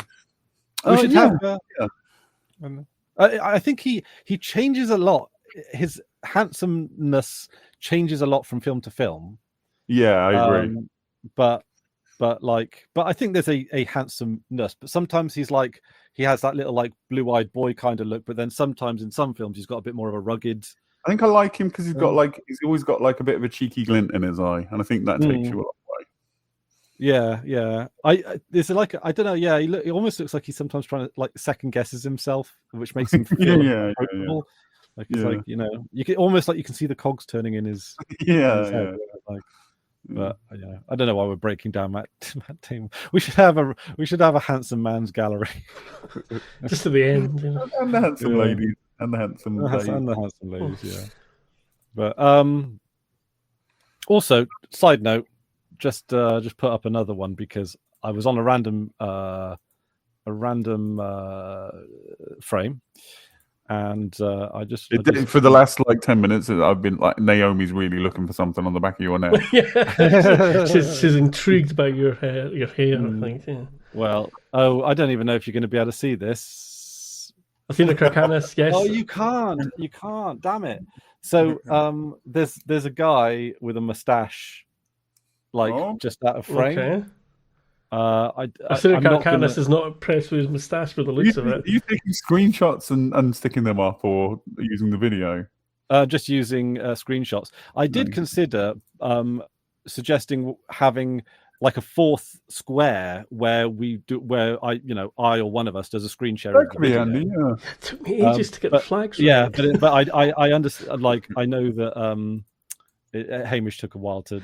Oh, actually, no. The first time we did it, we'd had that problem with your video where you'd come in twice, and we were actually in a triangle anyway. And the flags originally were two of them were up a bit and one of them was down. But now there's a bigger view of each of us and a flag at the flags are arranged in a row across the bottom. Yeah. Okay, so we'll do that one. Okay. It's a. Oh yeah, That's. I noticed his moustache at the time as well for some reason. He's one of the cops in the briefing. Yeah. I can't grow my moustache that thick. It's a very cop moustache. It is very cop moustache. I've trimmed recently. Yeah. You look good with facial hair. Actually, yeah, because like when you sometimes you do whenever you've done a full shave, like you I mean, you look like a bit of a baby. It's one of the, it reminds me of like my dad had a mustache his whole life, and he shaved it off once, and I think he just walked into the room. We were all like, "No, grow it back." Grow it back. Yeah, I actually some time ago I had when I had long hair, I did actually shave my beard pretty closely, and I looked very womanly, surprisingly womanly, and it's like to the point where I think if someone took a glance at me with long hair and no beard, I think you know it's they're going to be disappointed later. Yeah. Or not, yeah, or not, you know. But yeah, certainly just use expectation. I mean, I could be a master of disguise, like in Life of Brian. He's not over. And that's about as good as my impression of anyone else, anyways. He's not the Messiah. He's a very naughty boy. Yeah. I was very surprised when I saw that film for the first time because you see full Johnson. I don't remember. It's a long time since I've seen it. Yeah, it's just like there's not really a reason for Hang it. on, we've got Brian Johnson, Fred Johnson, and Phil Johnson. Full Johnson. Unobscured Johnson. Yeah, it's just like full Johnson. Anyway, yes. Are we done with the show? Perhaps? Well, no, because I've got a point to make. I'm waiting to see what. Right. Okay. I'll just throw this back in and possibly get us back on track. Right. And also we've got the very end part of the cliffhanger part to talk about. Oh yes. Yeah. So anyway, when he goes back to Julie Mouse, sorry, he goes into the data broker. Yeah, have you talked about him going to the data broker? No, not mentioning the data broker. Oh, actually, we've missed out like half of Miller's stuff. It is a Miller, it's a Miller episode. We've barely mentioned. Well, you can recap that bit if you want, Chris. You're the one with the notes. Do you want to? Yeah. Well, I mean, I can pick up where we left off with Miller. Yeah. Sherpa. We're introduced to Sherpa. Yes, finally. Yeah. Now you mentioned Sherpa in previous episodes of this podcast, so I was like the Leonardo DiCaprio meme. It was like, yeah. That was a terrible impression of the meme. It's like no, it was quite good. Okay. So yes, Sherpa is presumably then a business person of sorts. I just take it to be a code word for the deal. Whoa. Oh, everyone reset. That happened to you too. Oh, are we in the right order with the badges? Yeah. The flags. Yeah. Okay. Got to get the most important thing first. So yeah, Sherpa. So someone. So he has that ruckus with the guy in the store because the store presumably is maybe either a front or they're using the back of the store for some of this data brokerage stuff. Mm-hmm. And he is, and one of the things I did quite like, there's a lot about I like that scene, and and I think I've probably missed out like half of the stuff that I even liked. So he goes into the back room. I'm judging kind of from what you hear from the guy who takes him there that he only knows the bare minimum of what he's all about. And then like Miller's basically like there's a lot of junk on the side, but then Miller basically has to like start sifting through the countless SD cards or whatever their equivalent is. And of course, if you are hiding data, hiding one SD card in a big pile of SD cards. Well, that would only be more effective if they weren't blank. That's what you realise is they're all blank data. The cards he picks up, they're all blank. And then what does he finds one that's not like the others. Like it's on is it? No, he notices something. He notices something. He's looking around and he's clattering around and he doesn't know what he's looking for. He's being very messy. Oh, there's a bed in that room. So whoever was there looks like they were sleeping there at some point. He jiggles a pipe. So he's just looking like, and then the camera pans out and it's how is it? And it's part of the hamster. There we go. Give the boy a coconut. He got there in the end. So he realizes from that that the hamster Julie and the wheel Mao's- in Julie Mao's apartment is more than just a bit of. He goes, hang on, that hamster's not real. Yeah, which is kind of like What, the one with the to me, eyes that flash different colours and stuff? Well, I assume that the hamster was real. He talks to the hamster as if it was real, right? It's He doesn't think it's real. no, it's Oh. rock solid still. No, not that. No, sorry. No, the one in they do run. It does run, but it's Yeah, clearly yeah, but like there's a places where it little stays robot. still and it's just Yeah, like yeah, literally yeah. still. The eyes Oh, right, flash colours and stuff. when in I think it's episode 2 where he searches Julie Mao's apartment. It says something like you'll get there in the end, buddy, when it's running. You'll get there. on the wheel, That at that stage, I thought the hamster was real. No, we'd seen it react when he comes in as well. It's, In a cave, it's kind of in Chris. the foreground. It would just run away. Yeah, it's that's the not other in a point, yeah. cage. It's just, it's just on the sideboard. I mean, I know I've broken down a frame by frame of what's in their food cupboards, but I honestly I don't think after this we can trust you with the spike. no, research. you've become an unreliable witness now. Well, I've proven myself false on the spike anyway. I've undercut. You my argued own- yourself my own- around, did you? Yeah. Well, I mean, my argument is that it's the inconsistencies with the show because his wound- Objection, my lord. This barrister's clearly received no legal training whatsoever. Doesn't even know a hamster when he sees one. I'm an expert in bird law. This is out of my jurisdiction. Yeah. I know the lawyering. But no, I mean, I'm pretty certain that the wound moves Oh, down. God. Like, No, back to the The hamster. hamsters, We're done with the yeah, wound. we're done with the wounds. Okay, yeah, done with all right. that. so this data broker puts SD cards inside of hamsters. That doesn't sound. That sounds a bit weird, but yeah, That sounds, yeah. we know what you mean. Yeah. So yeah, at that moment, Robot it- hamsters. yeah, like the penny drops that that was actually not a because I didn't overanalyze the hamster. Like at that point, I was still like taking in all of the context of the show. I was like, oh, Miller's, because like Miller was doing a lot of other stuff that was drawing your attention. Like he was like he was using her water, he was using the voice changer, and the gadget he's got now is that like the equivalent of a smartphone? Does everyone have gadgets? Yeah. So it's the I can't remember. They do call it something at some point. But Communicator. it's literally clearly an analog, and I've said before, like I love that his is cracked. He just That's good. And I'm going to guess, but don't react to this. That crack may like help you discern that it's his in another context, perhaps. No. Oh, okay. Don't react. He shouts over. No, but you It's do. like, Well, it helps you to know it's his when he's handling other ones. Yeah. Yeah. Like no, in I was this thinking, like, episode, But because he there's throws. never throws a point one- where he's kidnapped and like, or no, it's not. No. Just a I'm little pretty sure there is a character. point where he's kidnapped. No. the But episode. the phone doesn't reveal that. But yeah, because he puts. He's just the disposes. kind of person. There's kind of people who just live with a cracked screen, and there's the kind of people who get them replaced. And he is the kind of person who would, like me, who would just live with a cracked screen. Yeah. Lucy had a crack screen for ages on her old. Yeah, phone. yeah. It's like, Still work. I think I probably. Oh, I think. But the he only time I have had a disposes of crack- he disposes of another one Mm. in the waste, and that's why you know it's not his one that he's thrown away because it Yeah. doesn't have a crack Yeah. screen. So And he thinks about He- disposing of Julie's picture, but he doesn't. Mm. Oh, okay. Easy in love. See, that to Idiot. me doesn't feel like. I was going to say that doesn't feel like The Expanse. That feels a little bit like, just feels a little bit Blade Runner-y or something. Like What specifically? Sorry. it feels a little bit Blade Runner-y that he's falling in love with the Julie Mao. It's weird, and it's clearly it wouldn't be a healthy, Mm.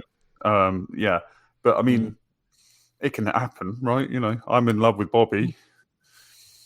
I guess so. So he puts the SD card on the inside of it in the inside rim of his hat as well. Right, wait a minute. Can we? This is the point I wanted to get to. You've skipped straight past the bit I want to go. He goes okay. flying along to her apartment or room or whatever it is. He opens up the hamster and he throws away the lid, and then discards the hamster by the side when he's got the thing. Mhm. Now, if this information is important enough for him to hide, which he does immediately hide it in the brim of his hat, why does he not put the hamster back together and put it back where it was? That annoys me a lot. That seems like a rookie mistake.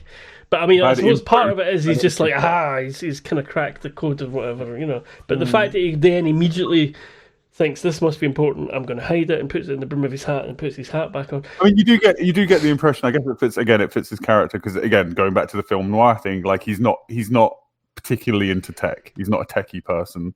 And so you probably wouldn't think of that kind of thing. I'm not talking.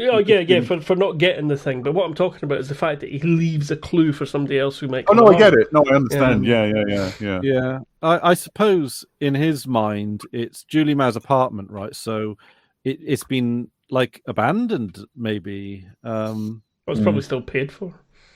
Yeah, but like, I mean, it's rich people. No, but I think Hamish is right because I mean, we know Dawes is after the information, and Dawes could get in there if he wanted to, and he would spot the hamster, and which may have happened. Yeah, but I mean, we're at 2 hours now, guys. Just so you know. Oh, okay, all right. I'm just thinking Dawes might have thought that was a real hamster too, but what along with you? Yeah. I do like Dawes actually. I'm looking. Have you ever seen a real hamster? Sorry, Drew. Did Hamish? You said you had a couple. Did you have any more before we? Oh, I've probably derailed myself a bit there. I can't remember. Carry on. So he puts in. That's a really clever hiding place as well because, like, it's not. It's.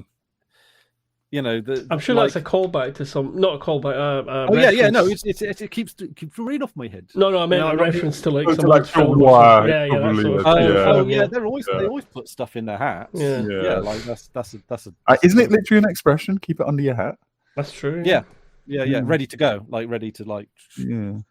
Or is it keep it more secret? Yeah. Discreet but close at hand or something. I guess. I don't know. So, but that's a particularly good place to. But also, I mean, it's a noticeable hat, and all someone's got to do is snatch it off his head, and he's lost it. Like, I mean, the idea is quite good, but like maybe like in the cuff of your trouser or something, or somebody steals his trousers.